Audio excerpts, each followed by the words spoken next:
Economics study point पर आप सबका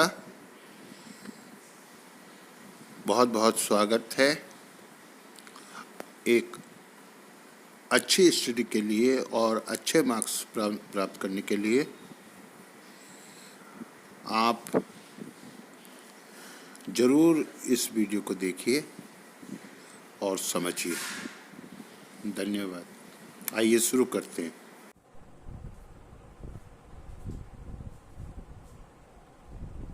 सभी को नमस्कार।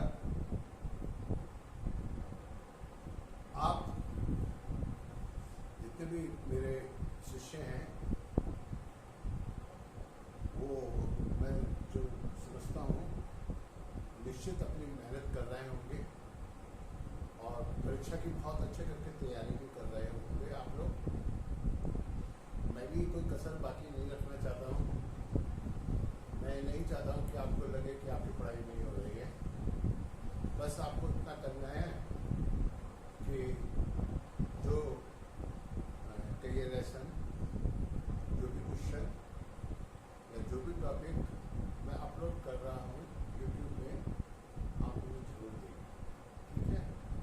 आज फिर एक नया टॉपिक क्रमागत प्रतिह्रासी बहुत अच्छे करके आपको समझा दिया है और इसी को मैं फिर से आपको समझाना चाह रहा हूँ कि बहुत जरूरी टॉपिक है। क्रमागत प्रतिह्रासी उत्पादन का एक आधारभूत नियम है। आप जानते हैं कि यानी उत्पादन के 5 साधन होते हैं। लिखे 5 के 5। ठीक है। इन पांचों ही साधनों की अपनी अपनी विशेषताएं हैं, लेकिन भूमि इन चारों साधनों से कुछ अलग है। ये चारों साधन अलग और भूमि अलग। क्या आप बता सकते हैं क्यों? भूमि में सबसे अलग क्यों है? मैं ही आपको बता देता हूँ कि भूमि में वैसे तो बहुत सारे गुण हैं, जैसे भूमि अक्षय है, प्रकृति का निषेध उपहार है, भूमि की कीमत भूमि की स्थिति पर निर्भर करती है, अन्य बहुत सारे गुण।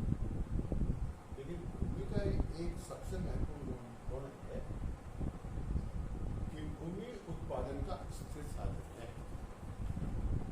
उत्पादन का कैसा साधन है भूमि? स्थिर साधन।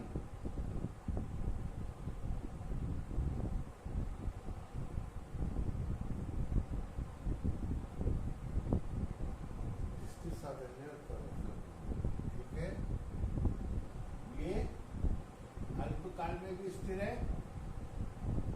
अल्पकाल समझते हैं, जानते हैं, कल बताया था। और दीर्घकाल में भी स्थिर है।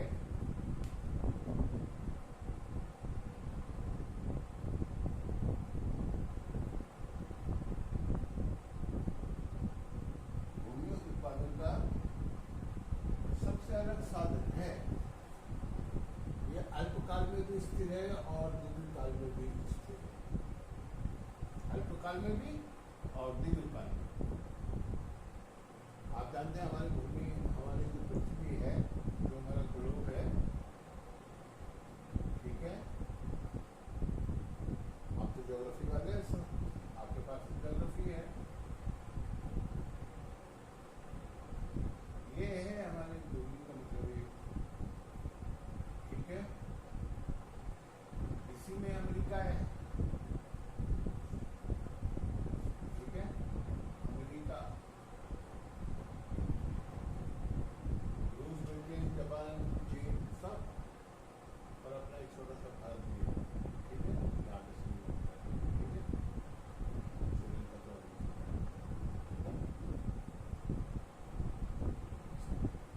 समुद्र भी इसमें आता है। सारे देश, पृथ्वी का जो ग्लोब आपने देखा होगा,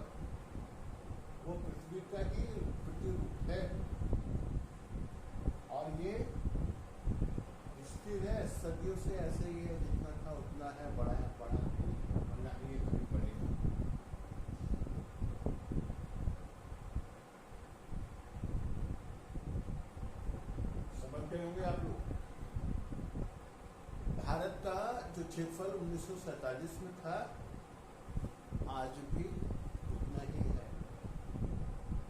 ठीक है, और आज से अनेकों साल बाद भी उतना ही रहेगा। ये बात लगे कि कोई राज्य दूसरे राज्य को जीत कर अपने अंदर मिला ले,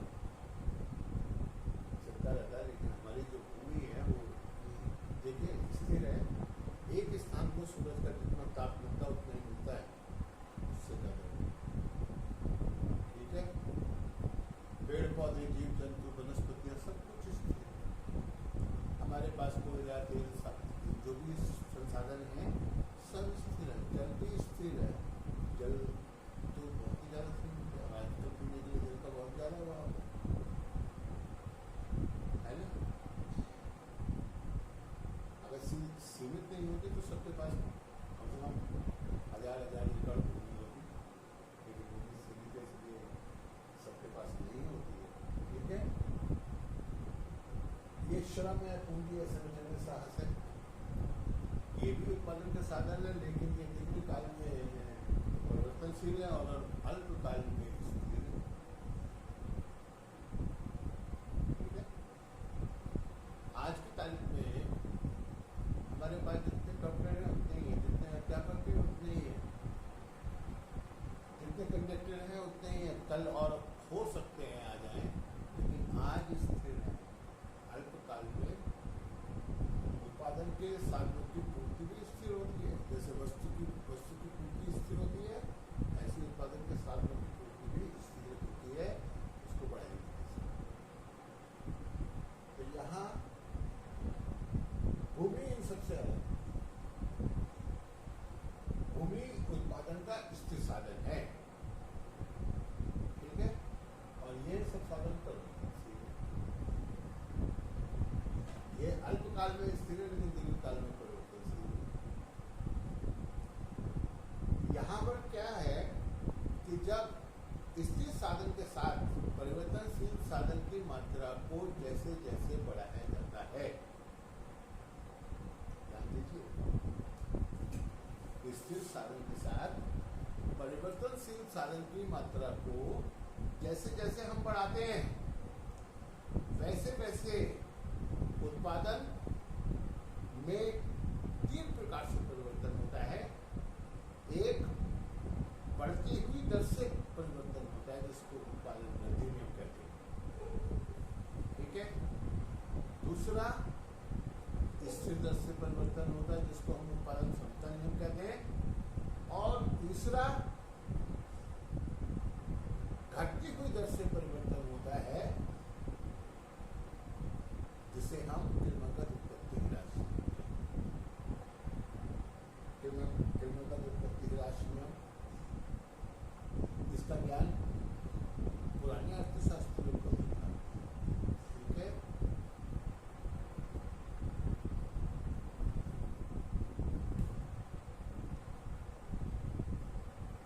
मार्शल,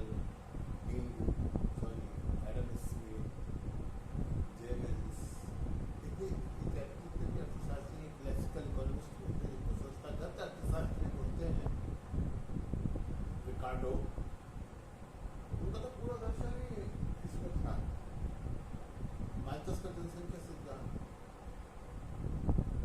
क्रमागत उत्पत्ति ह्रास नियम पर आधारित बताऊंगा बाद में, लेकिन क्योंकि ये आपके कोर्स में नहीं है, तो इसलिए फिलहाल मैं उसका जिक्र नहीं करूँगा, उसका वर्णन नहीं करूँगा। उत्पादन के कुछ साधन स्थिर होते हैं, कुछ साधन परिवर्तनशील होते हैं। स्थिर साधन के साथ परिवर्तनशील साधन की मात्रा को जैसे जैसे बढ़ाया जाता है, वैसे वैसे परिवर्तनशील साधन की का सीमांत और औसत उत्पादन शुरू में बढ़ती दर से बढ़ता है, फिर स्थिर दर से बढ़ता है और बाद में घटती हुई दर से बढ़ता है, जिसको उत्पादन के नियम के नाम से जाना। लेकिन अंत में कौन से नियम लागू होता है? क्रमागत उत्पत्ति ह्रास नियम। शुरू में वृद्धि नियम कुछ समय तक लागू रहता है और जरूरी नहीं कि लागू हो। उसके बाद स्थिर नियम, ये भी जरूरी नहीं कि स्थिर नियम आए, शुरू से ही किरणोत्तर उत्पत्ति ह्रास नियम क्रियाशील हो जाए, ऐसा हो सकता है, कोई बड़ी बात नहीं है। उत्पादन का कोई भी क्षेत्र ऐसा नहीं है, उत्पादन के अनेक क्षेत्र हैं, जैसे कृषि उत्पादन, ये तो भूमि पे ही निर्भर है और भूमि स्थिर है, तो कृषि में तो यह ऑटोमेटिक लागू होता ही होता है, ठीक है। कृषि उत्पादन जैसे गेहूं, चावल, गन्ना इत्यादि। दूसरा होता है विनिर्माण उद्योग,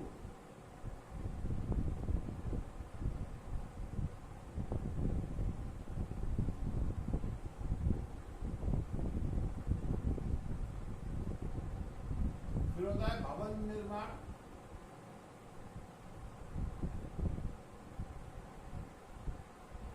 फिर होता है मत्स्य पालन,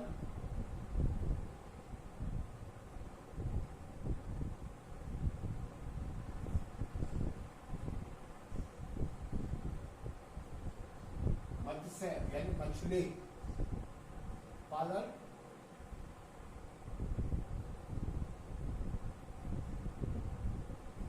खनन उद्योग,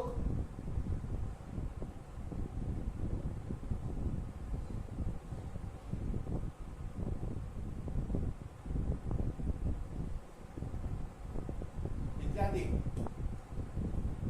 ये सभी में लागू होता है किरणोत्तर उत्पत्ति ह्रास नियम, ठीक है। कृषि में तो बहुत सी लागू होने लगता है, क्योंकि एक तरफ खाद्यान्न में बढ़ती हुई वर्षवृद्धि होती है, स्थिर होती है भूमि, टेक्नोलॉजी में अगर सुधार हो गया, अच्छे बीज आ गए, यंत्र आ गए, तो कुछ समय के लिए किरणोत्तर उत्पत्ति ह्रास नियम को आप रोक सकते हो, लेकिन एक लंबे समय तक नहीं रोक सकते। अंत में उत्पत्ति ह्रास नियम प्रत्येक क्षेत्र में लागू होता है, यानी उत्पादन ह्रास नियम का क्षेत्र सर्वव्यापक है।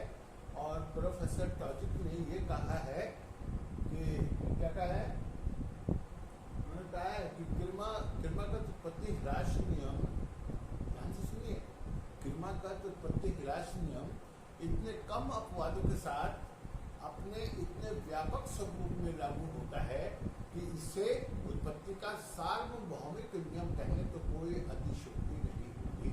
सार्वभौमिक मतलब पृथ्वी के स्थान पर सत्य उतरने वाला जो नियम है, किरणोत्तर उत्पत्ति ह्रास नियम है, इसकी प्रवृत्ति को वैज्ञानिक अनुसंधानों के द्वारा, नवीनतम तकनीक के द्वारा कुछ समय के लिए टाला जा सकता है, रोका जा सकता है, किंतु सदैव के लिए नकारा नहीं जा सकता, ठीक है। बात समझ में आ रही है? चलिए हम जो है ये बता दें कि सर्वप्रथम इसका प्रतिपादन किसने किया। एग्जाम में क्वेश्चन आता है बेटा, ध्यान रखिए, बिल्कुल आएगा, 100% आएगा कि उत्पत्ति ह्रास नियम का सर्वप्रथम उत्पादन किसने किया। तो देखिए ये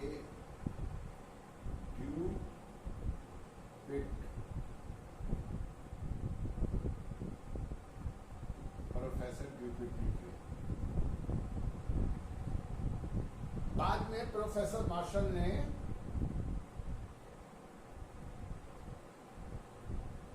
इसकी और अधिक स्पष्ट व्याख्या की।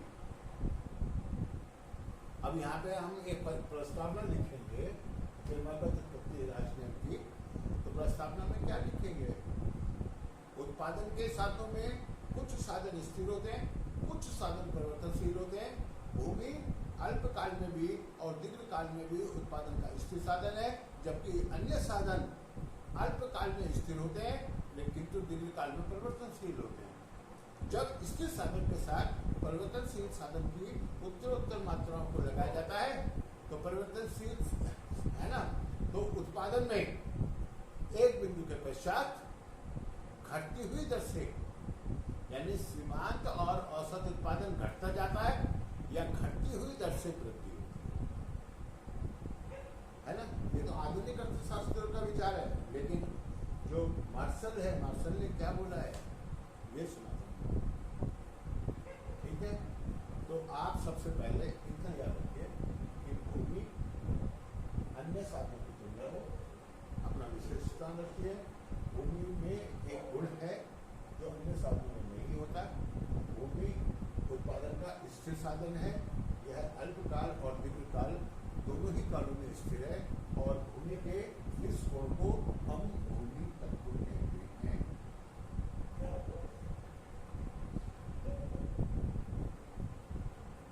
भूमि तत्व अर्थात स्थिर होना, स्थिर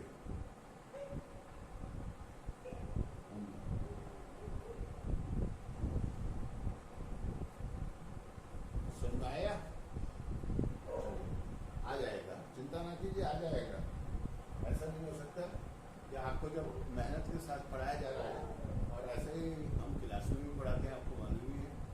लेकिन यहाँ थोड़ा सा ब्लैक बोर्ड और ज़्यादा अच्छा है और फिर कहीं अच्छा है तो इससे ज़्यादा समझ में आ रहा होगा। और अदरवाइज तो जो सामने सामने पढ़ाया जाता है वो तो उसका तो कहने ही क्या है। ठीक है, तो उत्पादन के साधनों में भूमि स्थिर साधन है। स्थिर साधन अल्पकाल में स्थिर होते हैं और दीर्घकाल में परिवर्तनशील होते हैं। तो चलिए, सबसे पहले आपने क्या लिखना था? परिभाषा कहिए भूमिका। भूमिका में क्या लिखेंगे? भूमिका में लिखेंगे कि उत्पादन के साधनों में कुछ साधन स्थिर होते हैं, कुछ साधन परिवर्तनशील होते हैं। जब स्थिर साधन के साथ परिवर्तनशील साधन की उत्तरोत्तर मात्राओं का प्रयोग किया जाता है तो एक बिंदु के पश्चात या एक सीमा के पश्चात परिवर्तनशील साधन का सीमांत और औसत उत्पादन घटता जाता है।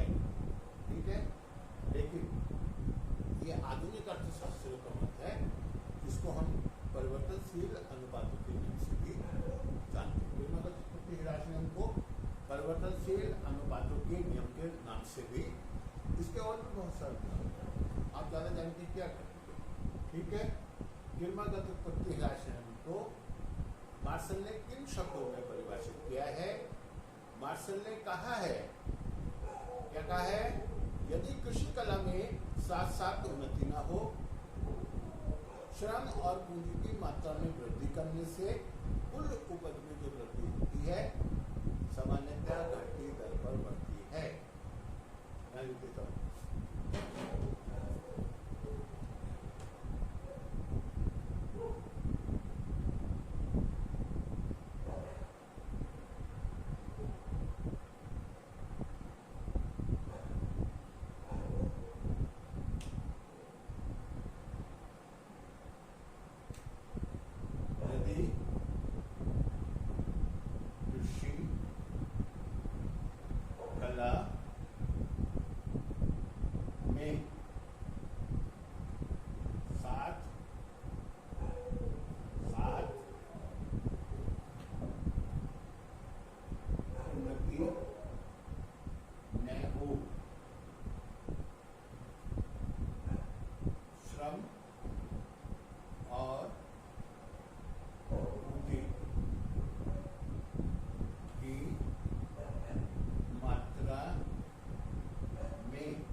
अलग दिखाई देता है और ऐसा लगता है जैसे खिचड़ी को घी डाल दिया हो।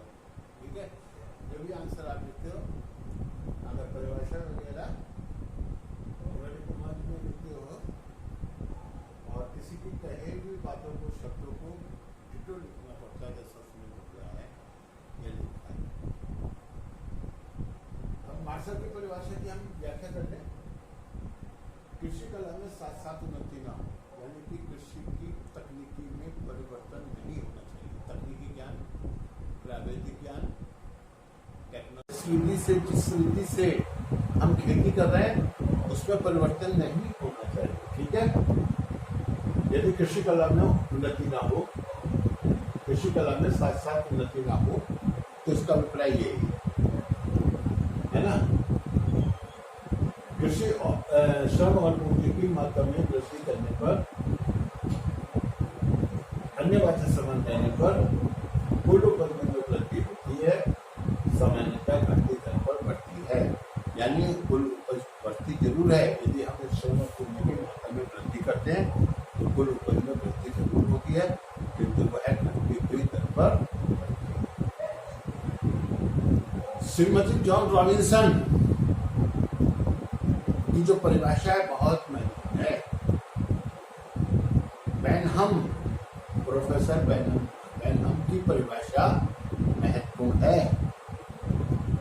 उत्पादन के साधनों के संयोग में, उत्पादन के साधनों के संयोग में एक साधन के अनुपात में जो वृद्धि की जाती है त्यों उस साधन का सीमांत और औसत उत्पादन घटता जाता है। एक बिंदु के पश्चात उस साधन का सीमांत और औसत उत्पादन घटता जाता है। ठीक है, बेनहम की परिभाषा है, अच्छे करके याद कीजिए। श्रीमती जॉन रॉबिन्सन की परिभाषा उत्पत्ति ह्रास नियम, जैसा कि कहा जाता है, बताता है कि उत्पादन के साधनों के संयोग में अन्य, यानी एक साधन को स्थिर रखते हुए अन्य साधनों के अनुपात में जो जैसे जैसे परिवर्तन किया जाता है वैसे वैसे परिवर्तनशील साधनों का उत्पादन अंत में अवश्य घटता है। याद कर लीजिए, तो ये परिभाषा याद कर लेंगे तो आपका उत्पत्ति ह्रास नियम अच्छा हो जाएगा। जैसे जैसे निवेश की बराबर मात्रा लगाई जाती है, प्रत्येक बाद वाली मात्रा यानी औसत और सीमांत उत्पादन गिरता जाता है। ये परिभाषा भी है, उसको तो आप ये परिभाषा है। तो उत्पत्ति ह्रास नियम क्या बताता है कि चूंकि कृषि में भूमि जो है उत्पादन का स्थिर साधन है, परिवर्तनशील साधन की मात्रा को जैसे से लगाते हैं। शुरू में क्या होता है, शुरू में कुछ सुधार हो जाता है, संरचनात्मक सुधार हो जाता है, भारी बचतें प्राप्त होती हैं, बड़े पैमाने पर उत्पादन की बचतें, श्रम विभाजन और विशेषीकरण के लाभ प्राप्त होते हैं, जिसके कारण उत्पादन बढ़ती हुई दर से बढ़ता है। किंतु एक बिंदु ऐसा आता है कि जब उत्पादन बढ़ते बढ़ते अधिकतम हो जाता है, स्थिर हो जाता है, उसके बाद और अधिक मात्रा में जैसे जैसे हम श्रम और पूंजी की मात्रा को लगाते हैं, फिर एक बाद वाली मात्रा का औसत उत्पादन और सीमांत उत्पादन घटता जाता है, जबकि अन्य बातें समान रहती हैं या अन्य बातें समान रहती हैं। ये जो वाक्य है इसका मतलब यह है कि इस नियम की कुछ शर्तें हैं, कुछ मान्यताएं हैं। ठीक है, यदि ये मान्यताएं पूरी हो तो उत्पत्ति ह्रास नियम अवश्य क्रियाशील होगा। और वैसे तो इन मान्यताओं की ज़्यादा कोई आवश्यकता नहीं। सबसे पहले उत्पादन के मार्शल के शब्दों में देखिए, मार्शल ने क्या मान्यताएं मानी है। मार्शल ने तो केवल 2 मान्यताएं मानी है इस नियम की। एक, कृषि कला में साथ साथ उन्नति ना हो, सुधार ना हो। ठीक है,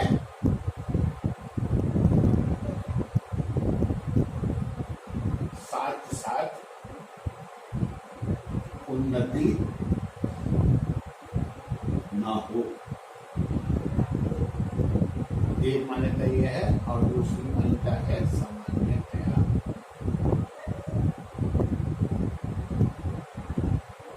सामान्यतया अर्थात धीरे धीरे। कृषि कार्य में ऐसा नहीं होना चाहिए कि क्या हो रहा है ना कि नए नए नित्य नित्य आविष्कार हो रहे हैं, बीजों का, खादों का, नए नए खादों का, कल्टीवेशन के नए नए यंत्रों का प्रयोग हो रहा है। एक समय था जब भारत में मात्र 21-22 करोड़ लोग थे और हम अपनी आवश्यकता भर के लिए कृषि उत्पादन उत्पन्न नहीं कर पाते। और एक आज का समय है कि न केवल हम अपनी 135 करोड़ जनसंख्या के लिए खाद्यान्न उपलब्ध कराते हैं, अपितु विश्व को निर्यात भी करते हैं। क्या बता सकते हैं ऐसा कैसे हो गया? ऐसा इसलिए हो गया क्योंकि हमारे वैज्ञानिकों ने अच्छे अच्छे बीज, अच्छे कृषि के यंत्र, विधियां विकसित की, हरित क्रांति की, और आज हमारे पास इतना अन्न होता है देश में हमारे कि उसको रखने के लिए पर्याप्त स्थान नहीं है ना। आप विश्वास नहीं करोगे, जब अपने देश में अकाल पड़ते थे विदेशों से गेहूं आता था, और वो गेहूं कैसा होता था, इतना खराब होता था कि जब उसका आटा पिसवाओ, आटा मल लो और फिर रोटियां बनाइए तो वो रबड़ की तरह बढ़ती थी, और जैसे बेलन उसमें से हटता था तो सुपर की छोटी हो जाती। यानी वो ऐसा आटा था जो रबड़ सा प्रतीत होता था, जिसको जानवर भी नहीं खाता। एक समय था जब वो भारतीयों ने खाए। छोड़िए, यहाँ हम ये कहना चाहते हैं, एक तो पहली बात कृषि में वैज्ञानिक आविष्कार वगैरह, अच्छे यंत्र वगैरह, अच्छे बीज वगैरह खाए, ये उन्नति नहीं होनी चाहिए। ठीक है। दूसरा सामान्यता, ऐसा नहीं कि आपने ये स्थिर साधन है, ये परिवर्तनशील साधन है, और आपने इस स्थिर साधन के साथ परिवर्तनशील साधन की मात्रा का प्रयोग किया और तुरंत क्या हुआ? किल्मागत प्रक्रिया राशि क्रियाशील हो गया। ठीक है, सामान्यता होगा अर्थात धीरे धीरे लागू। तो प्रोफेसर मार्शल ने इस नियम की 2 शर्तें बताई है केवल। पहली शर्तें यानी मान्यताएं,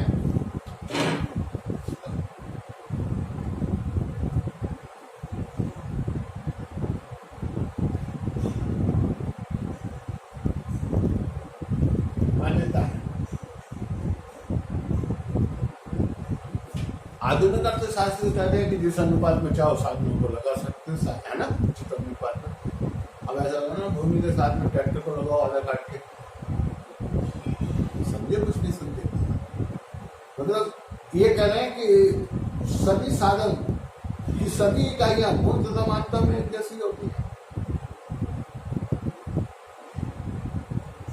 एक बड़ा ये है, जितना उत्पादन वो करता हो दूसरा करता है, जैसा वो करता वैसे ही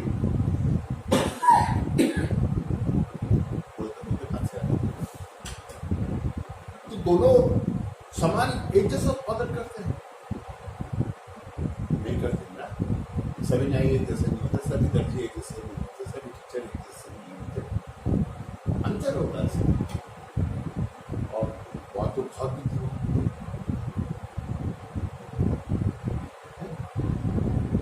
कुछ सामान्य बुद्धि के भी होते हैं,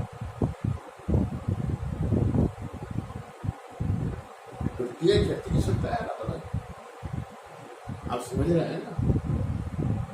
अब जैसे पूंजी की बात कर रहे हैं, कहीं पर पूंजी बहुत ज्यादा उपजाऊ है, उत्पादक है, और कहीं पर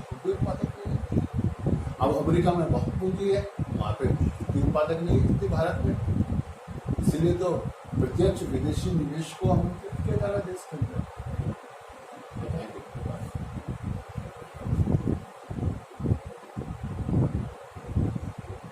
अब हम उत्पत्ति ह्रास नियम के बारे में विस्तार से काफी कुछ बता चुके हैं। ये इस नियम की प्रारंभिक अवस्था, एक तो हम ये कह सकते हैं कि उत्पादन ह्रास नियम आधारभूत नियम है और अंत में प्रत्येक प्रकार के उत्पादन में लागू होता है ना। इसकी दो स्थायी अवस्थाएं भी हैं, जिसको उत्पादन वृद्धि नियम और उत्पादन स्थिर के नाम से जाना जाता है। तो इसी नियम की अवस्थाएं हैं, वो अस्थायी अवस्थाएं हैं, ये नहीं कि वो परमानेंट है। उत्पादन वृद्धि नियम और लागत स्थिर उत्पादन स्थिर नियम, ये उत्पत्ति क्रमागत उत्पत्ति ह्रास नियम की ही अस्थायी अवस्थाएं हैं। अंत में क्या होगा? शुरू में तो उत्पादन बढ़ेगा, फिर स्थिर हो जाएगा, और अंत में क्या होगा? क्रमागत उत्पत्ति ह्रास नियम लागू होगा ही होगा। ठीक है, ऐसे ही नियमों ने अर्थशास्त्र को विज्ञान बनाया है, समझ रहे ना। अर्थशास्त्र के लिए नोबेल पुरस्कार मिलता है तो इसीलिए मिलता है, ऐसे ही नियमों के कारण। ठीक है, चलिए तालिका द्वारा उत्पत्ति ह्रास नियम की व्याख्या करें, हम आपको समझाएं, तो इसके लिए तालिका बताएंगे। प्यारे बच्चों, ये वीडियो काफ़ी लंबा हो गया है। भाग 2 में हम सारणी और रेखा चित्र की सहायता से आपको क्रमागत उत्पत्ति ह्रास नियम समझाएंगे।